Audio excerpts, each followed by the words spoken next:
Aujourd'hui, Emmanuel Macron s'est tourné vers les élus locaux. Vous apercevez Carole Delga, présidente de la région Occitanie. On l'écoute. Il avait voilà, cette liste en tête de noms que j'ai aussi pu compléter, comme par exemple par le maire de Sointoin ou par Laurent Berger. En tant que socialiste, c'est un Premier ministre, oui, en effet, de gauche, parce que ceux qui ont gagné, ce sont tous les républicains qui sont attachés. Voilà, il y a 65% des Français qui ont dit oui au front républicain. Dans ce front républicain, la tendance, je reste lucide et modeste, la tendance est plutôt à gauche. Et donc je pense que ce doit être un Premier ministre de gauche. Avec nous, Roselyne Fèvre. Bonjour Roselyne. Carole Delga, donc à gauche, et Renaud Muselier à droite, reçus tous Oui, deux président de par région. Emmanuel Macron. Est-ce que ces élus locaux peuvent être une piste pour sortir de la crise?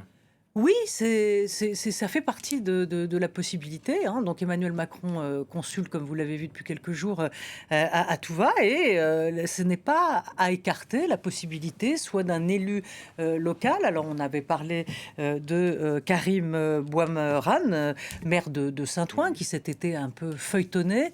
Du PS. Voilà, du Parti socialiste. Aussi Hélène Geoffroy, maire de Vaux-en-Velin, qui s'oppose à la stratégie d'Olivier Faure de coller à Jean-Luc Mélenchon.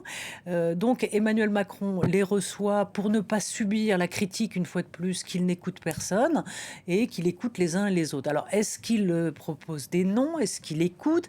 Les élus locaux font partie des gens importants que Emmanuel Macron a parfois, au début de son quinquennat, avait quand même un peu maltraité. Ce sont des gens qui sont vraiment au cœur du terrain et qui ressentent le sentiment d'une France plus périphérique, plus rurale, en tout cas beaucoup moins parisienne et enfermée à l'Élysée. Donc c'est important pour Emmanuel Macron d'avoir aussi l'avis de ces personnalités. Il y a un nom qui revient pas mal, c'est celui de Bernard Cazeneuve, ancien ministre de l'Intérieur, puis brièvement Premier ministre de François Hollande. Ce serait quoi la stratégie de l'opposition si Bernard Cazeneuve était nommé? Alors, il a plusieurs atouts. Bernard Cazeneuve, vous l'avez dit, il a été déjà Premier ministre, donc il connaît le job. Et il est, voilà, c'est un gage d'expérience et de sérieux. Il vient du Parti socialiste, qui l'a quitté, donc image d'homme de gauche. Et dit d'une gauche raisonnable, hein, parce qu'il y a ces fameux de gauche irréconciliables qui avait été théorisé, vous vous en souvenez, par Manuel Valls il y a à peu près 10 ans, donc compatible avec le centre, qu'il n'effraie pas la droite, et peut-être rallier à lui des socialistes qui justement sont en opposition à Olivier Faure. Mais Emmanuel Macron aime les surprises, il aime faire des coups politiques. Et Bernard Cazeneuve, c'est un peu trop peut-être convenu.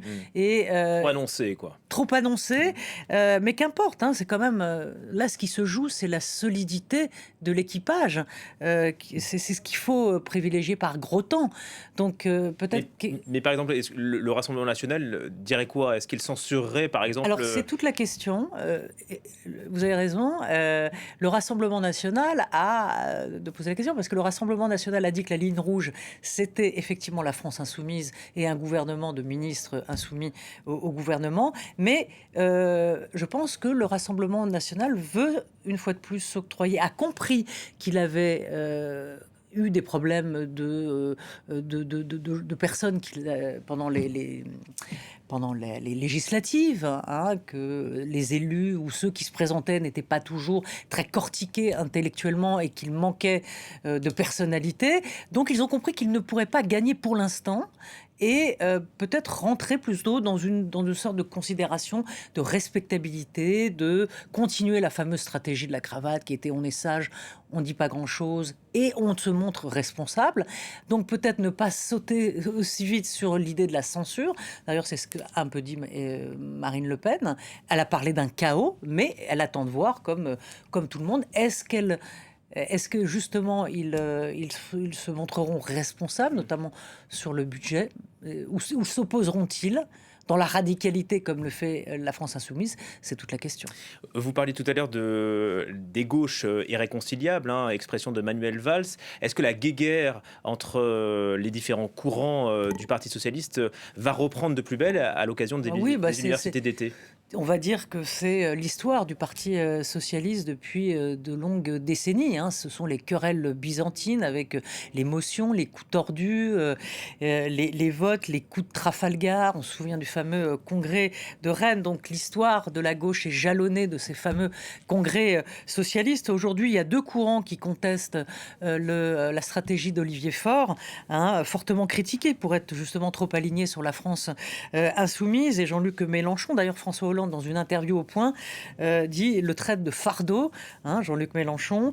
Alors justement, ce qui va être intéressant, c'est que ce congrès va permettre de donner la voix à des personnalités justement comme Hélène Delga ou Hélène Geoffroy, dont je vous parlais tout à l'heure, qui, elle, anime un congrès, un courant au sein du Parti socialiste et qui n'est pas pour la stratégie de coller justement à la France insoumise. Donc dans le fond, ça va un peu donner la direction, en quelque sorte, de compter ses troupes. Et soit on colle à Mélenchon et on se rallie dans la radicalité, ce que dit François Hollande, sans avoir l'un jour l'espoir de gagner, soit on s'en détache et on se renouvelle après des années de décrépitude. Voilà, au moins, la clarification aura peut-être lieu du côté des socialistes. Ça nous promet une belle université d'été, tout ça. Merci beaucoup, Roselyne, et à très vite.